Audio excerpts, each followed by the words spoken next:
దేశంలో ప్రజారోగ్య రక్షణ కోసం ప్రభుత్వం చేసే వ్యయం పెరగడంతో సామాన్యులపై వైద్య ఖర్చుల భారం గణనీయంగా తగ్గుతుంది.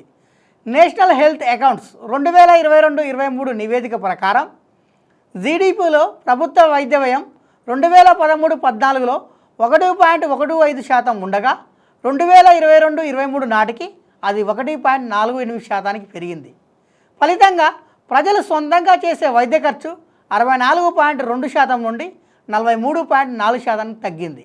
అంటే ప్రజలపై దాదాపు 21% ఆర్థిక భారం తగ్గింది. ఇదే కాలంలో తలసరి ప్రభుత్వ వైద్య వ్యయం కూడా ₹1042 నుండి ₹2786 పెరిగింది.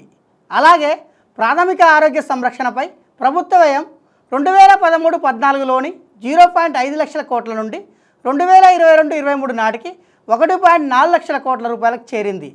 ఈ గణాంకాలు దేశంలో నిరుపేదలకు మెరుగైన ఆరోగ్య భద్రత లభిస్తుందని రుజువు చేస్తున్నాయి.